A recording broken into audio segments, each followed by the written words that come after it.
So I think I'm done for now, which obviously there wasn't a lot to what I just said in time. But I will be back after Al, and then we're going to get into the meat of what you received in the mail and some background as to why, again, we're doing what we're doing.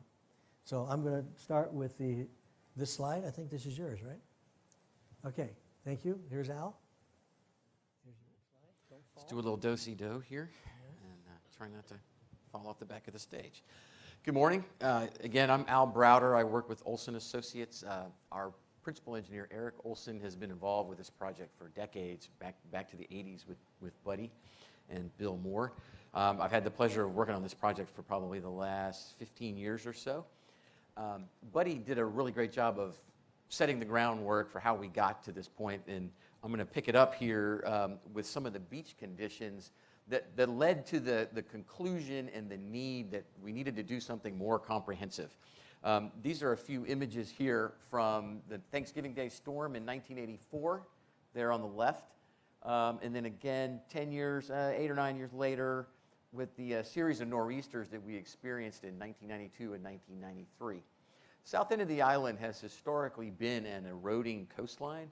And as development has increased, those two things have come into conflict with each other. A lot of effort was taken in the 80s. Buddy mentioned to truck in sand, to scrape the beach, to rebuild dunes. These were all very localized efforts that really did a great job at the time, but were not of a large enough scale to really have the lasting impact that was really necessary to offset the erosion. You can see here sort of the scale of the problem, but he mentioned the windsong. Windsong's dune features had been so severely eroded that by 1992 and 93, it was necessary to install some steel sheet pile. Well, they couldn't install steel sheet pile along the entire 3 miles of the beach there. They also installed some geotubes, which I'm not sure you can make out in this picture, but these were the conditions that were beginning to occur more and more frequently in the 80s and 90s, and it became apparent that a much more comprehensive approach was going to be necessary. And that is what prompted the formation of SAISSA in 1993, again with the intent to protect and restore and maintain the beaches here at South Amelia Island. Just a little bit of a road map. Hopefully we all know where we are today. We managed to get here in one piece, so we're all in good shape. Amelia Island has 13 miles of Atlantic Ocean shoreline, and down here at the south end, we are very interested in the southern 3.6 miles. The island itself sits in between two very large tidal inlets, that being the St. Mary's entrance up in Fernandina, and then Nassau Sound here at the south end. These two tidal entrances play a very big role in how the beach behaves on a year-to-year basis and on a long-term basis. But also the natural setting offshore, the wave climate in which we live, the shape of the island and the shape of the offshore bathymetry has a lot to do with what parts of the island erode and what parts of the island typically accrete. Center of the island, those lucky folks, have a fairly stable shoreline, whereas the north end and the south end, particularly our piece of the world here, suffer very chronic and in some places very severe erosion. But this is our road map. We're going to talk a little bit in particular about Nassau Sound. It plays a very important role in what we do and where we get our sand for our projects.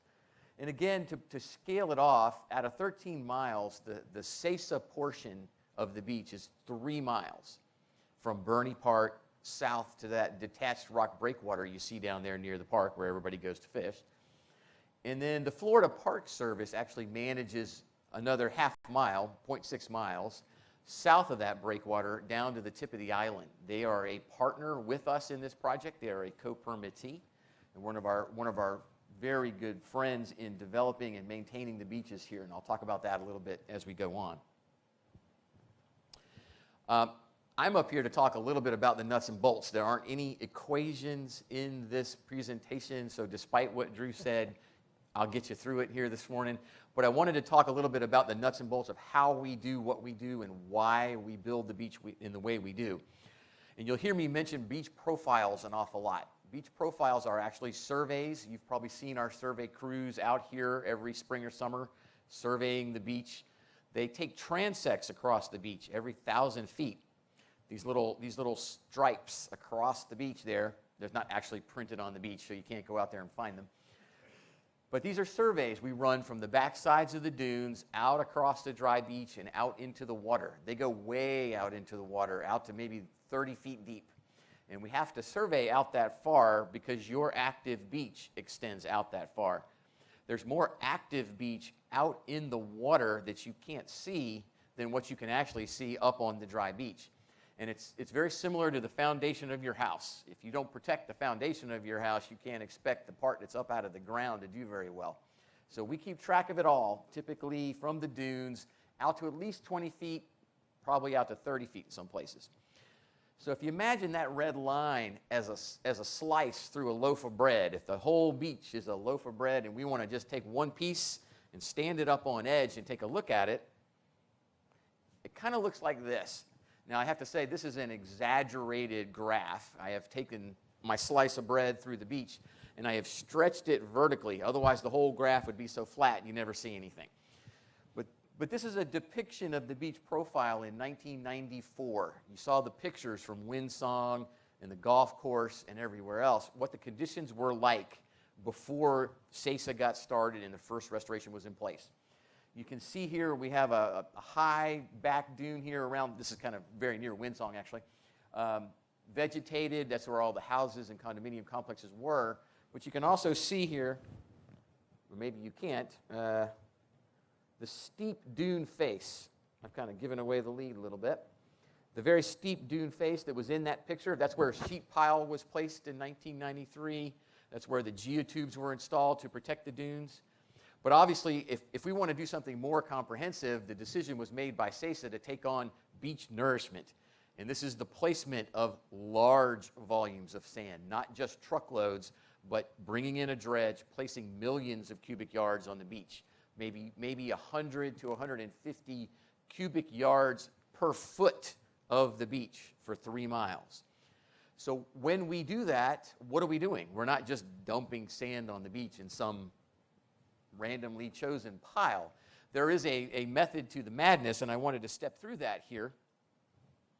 So when you look at what is actually built, and if you've been around and seen 1 or 2 of these projects go in, you'll see the dredge pumping sand on the beach and the bulldozers shaping it.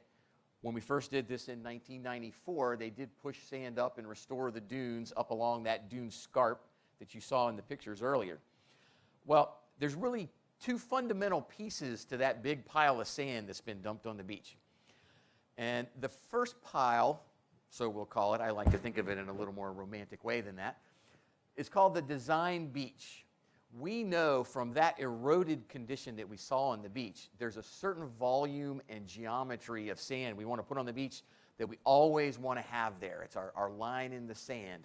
We want to make sure that the beach is at least a certain width and a certain height in front of all the properties so that when a very large storm event impacts the beach, and I'm talking a real bad hurricane type of event, that there's enough sand in front of all the infrastructure to take the hit, to absorb that blow and protect the upland infrastructure. So that's what we call the design beach. That's the first part of the giant sand pile. The second part, the seaward part of that, we place out in front of our design beach to actually protect our design beach over the life of our renourishment cycle. We call that the advance fill. We call it advance. It's kind of like an advance on a paycheck. We know that the beach is going to erode over time. We are placing what we call a soft solution through beach nourishment, replacing sand. We can predict through historical records how much sand is going to erode off the beach each year.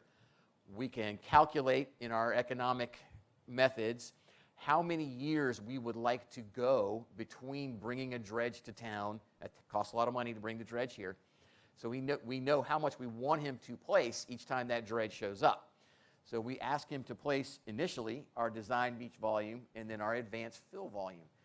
The first time we did this, that was 2.6 million cubic yards. It's hundreds of thousands of dump truck loads worth of sand. But he rebuilt the dunes, rebuilt the design beach, and then he built our first advanced fill. Now that is intended to erode over time, as I mentioned, and we can predict how much it should erode each year. So if we watch the project evolve and we survey it every year on those beach profiles, we will see it evolve. This is sort of the example of what happens in the first year. If you were here, you'll see a big change in the beach. The first year as the beach equilibrates. We survey it. We keep track of where the sand is going. We follow it through the years. We actually survey it every year. I didn't put every curve on here. I don't want to drag this out too long. But as we progress through the years and we get to years 8, 9, 10, and so on, we see that we are getting very close to our design beach condition. The beach is at the width that we always want to maintain, and we never want to let it get any worse than that. We want to protect those upper dunes. Again, we are designing to have something in place throughout an entire 10-year cycle that will protect the upland infrastructure from the big one, to protect pool decks, structures, actual foundations of condos and homes. So typically, this is a kind of a standard number around here. When you get to 8, 9, 10 years, you're starting to think about renourishment. When you get to 10 or somewhere thereabouts, you are looking to bring in the dredge again and replenish the advanced fill volume, and we will start the project over. We run through these economic calculations. We determine what the renourishment interval is. We can compare it to other options we may have had for beach restoration and protection. This becomes the most cost-effective and efficient means of proceeding to protect the beach. This is what happens on every project around the state of Florida. They go through similar analyses depending on their climate and determine what is the best beach management tool for them. Here, back in the early 1990s, SAISSA went through this process and elected to take on this process of beach nourishment with periodic maintenance renourishment. So you can think of this sort of as a circular drawing. We had a circular drawing in here earlier in this version of this. Every 8, 9, 10 years or so, we will be back performing a maintenance renourishment, and we are now approaching that time. For those of you who have been here, you've seen this in action, the bulldozers, the dredge parked offshore. These are just some of the shots from previous projects. Again, our first nourishment was in 1994. This is a post-construction shot. Looks kind of like an airport runway when they built a very, very wide berm because they needed to replace that design beach, and they needed to build our first advanced fill. If you can see, just barely make out the dunes that were pushed up in the back here. But you also notice no vegetation. There was no immediate vegetation plan in 1994, but very quickly vegetation began to grow on its own. You take the reverse picture here from 2011, you can see how much of the vegetation had grown over the years. And then when they were building our second maintenance renourishment, this is the process when they widening the beach from south to north. These are just some of the action shots here during construction. The two dredges that were parked offshore, these are cutter head dredges that were dredging sand from Nassau Sound. I'll talk about that in here in just a minute about where we get the sand from. But I believe you're probably all pretty familiar with beach nourishment anymore. Anybody who lives at the beach in Florida becomes more and more aware of what the beach nourishment process is. Over the life of the project since 1994, it has become very, very apparent that the erosion rates at the very south end of the project, I'm talking primarily in Amelia Island State Park, those rates are too high to be managed by beach nourishment alone. The sand would erode too quickly, and we would be required to bring that dredge back too often at too high of a price tag to cost effectively manage the project there. So in 2002, 2001, we began the process of studying some structural stabilization options to slow that erosion rate at the south end of our project, again, principally on Amelia Island State Park's property. In 2004, the Park Service themselves received a grant, a lot of assistance from Buddy and the folks at SAISSA to do this, to build a 1,600-foot-long terminal groin made out of rock at the tip of the island. This is a very low, porous structure intended to allow sand to pass through it, but slow down the erosion rate. It's buried now, if you've been down there recently. It stays buried in the sand pretty effectively. And then we also built a detached breakwater up near the boundary with the park. The combination of these two structures has been very effective in reclaiming land on park property. They've reclaimed about 65 acres that wasn't there in 2000, 2001. And it has also done a great service to the SAISSA portion of the fill as well. It serves as an excellent backstop, if you want to think of it that way. It slows down the erosion rate off the south end of the SAISSA fill as well. So it's been a great synergistic effort to kind of slow down the erosion rate and allow us to keep on that manageable renourishment cycle that we're shooting for. Keep dragging my buttons over the podium. Okay, obviously I'm talking about a lot of sand, hundreds of thousands of dump truck loads worth of sand if they were to bring it in by truck that have been placed here since 1994. I think the number is something on the order of 7 to 8 million cubic yards of sand have been placed here between the 3 projects that SAISSA's built and the dredging that goes on in the intercoastal waterway here, which also gets placed on the park property periodically. That's a lot of sand. Where did we get that from? Where did it all come from? Well, the answer is right down here at the south end of the job near Nassau Sound. Again, big tidal inlet. It is a big storehouse of sand. It actually accumulates sand every year to the tune of 200 or 300,000 yards every year piling up in the inlet. Most of the sand, if not all of the sand that piles up in that inlet, comes right off of the beaches here. Comes off of Amelia Island, comes off of Little Talbot Island, Big Talbot Island, ends up accumulating in the inlet. In the past 3 projects, you can see the outlines here from 94 and then 2002 and 2011. We have found suitable sand just offshore of the project limits or right along the offshore edges of Nassau Sound, very close to where we want to put it on the beach. It's been a very cost-effective, economical source of sand. The real downside, however, is that it does not refill with the same quality of sediments that you'd like to be able to go back into it and dredge it again. So in each cycle, we're out hunting for sand in some other area. We can go way offshore, and we've poked so many holes that I can't fit them all on a decent looking map anymore. We've looked all over the place, tried to entertain different ideas to where sand can come from, but you quickly find that the economics of the situation and the quality of the sand drive you right back home here to Nassau Sound. Now, as I mentioned, these have filled in with sand, but every time it's happened, the sand that fills back in is finer and finer and finer. You place it on the beach, it does not last nearly as long, gets back to your renourishment interval, gets back to your wallet, gets back to the economics of beach nourishment. So what we have done this time around is tried to take a different tack with the state of Florida and said, look, we need to find a renewable resource. So we dug back through the archives, we dug up every aerial photograph we could find dating back to the 40s, every survey we could find, and we started focusing on these channels. Nassau Sound, if you're a fisherman or you go through the inlet, you know there are 2 tidal channels that run through the sound, and they're never in the same place on the same day. They move all over the place historically. We thought, well, okay, they do have a bit of a pattern to them. Maybe we can do the same thing. So what we proposed to the state and what we've gone out and researched is to cut a new tidal channel. It will be a very short-lived tidal channel, so don't get your hopes up that you're going to be fishing in and out of this channel every day. It's not going to last there forever. But what we are attempting to do here is mimic Mother Nature to a certain extent, dredge our sand for our beach fill project out of this new channel, borrow area, pump it on the beach, and then have the process repeat. We know from previous aerial photography and survey that this area was a tidal channel in the past, even 20 years ago or 15 years ago. We dredged the sand out of it.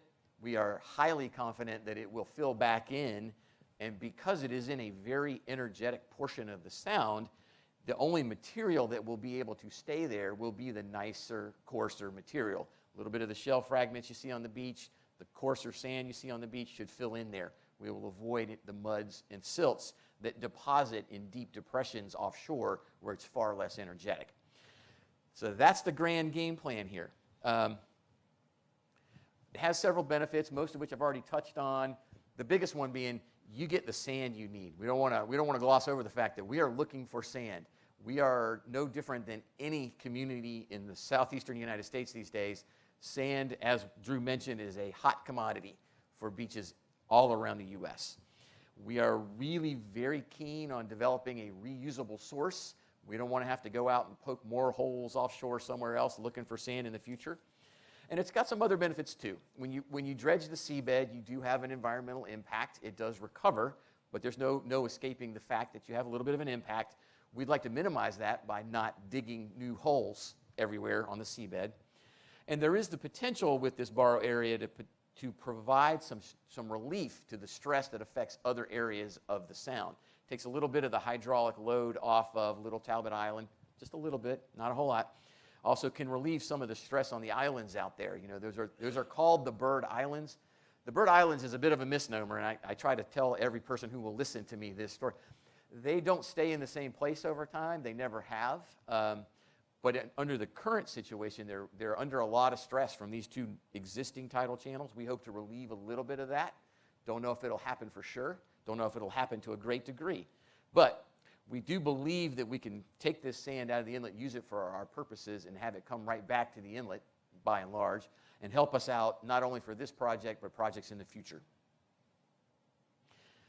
To sort of demonstrate this to the state of Florida, we have to do some numerical modeling, some pretty heavy-duty light dimming numerical models in our office to model how the water flows in and out of Nassau Sound, and then to model what happens if we make this excavation, and will there be any adverse impact? We haven't really found any of any significance at this point, so we're pretty confident that this is going to work.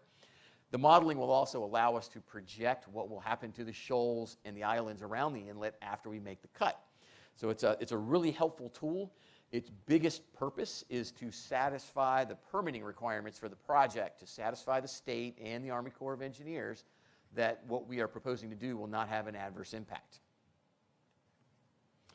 And I mentioned permits. You just can't sneak out there in the middle of the night and dredge up 2 million yards out of Nassau Sound and dump it on the beach and get away with it. That doesn't happen. So here in this case, and as with all the prior projects, we have to pull 2 specific permits. Florida DEP requires us to get what's called a joint coastal permit, and the U.S. Army Corps of Engineers also has jurisdiction. We have to get a Department of the Army permit from them. We are well underway under the application process for this. We are bouncing questions and answers back and forth with both agencies. We anticipate that we'll receive our permits in advance of advertising our project for bid. We anticipate that will happen late spring, early summer this year. And before I hand it back over to Drew, I just want to point out the pictures here on the left-hand side of the panel. These were taken just last week with the nor'easter that rolled through. Mr. Bill Moore got out there with his raincoat and helped us out. And it sort of highlights where we are in the cycle. You know, the beach looks pretty nice right now, but we are at the point where it has narrowed through to our design beach, and at conditions at high tide, particularly when there's any wind blowing on shore, you do have some areas where there's not a whole lot of recreational beach.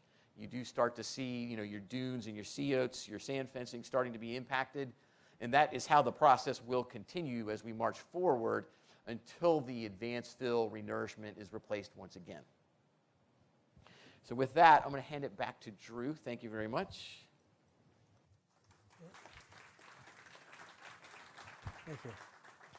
Thank you, Al. I told you he would be very interesting, especially when it comes to things like that sand search, that hopefully we will get permission. I have somebody raising a hand. Oh, I'm sorry, I should have said that in the beginning. I would prefer that we wait till the end. We're not going to have a card system. We're going to have a microphone system, and we're going to hand mics out. So if you could just hold it, and we'll refer back to when Al was talking, and we'll kind of go from there. Okay, that was the permits.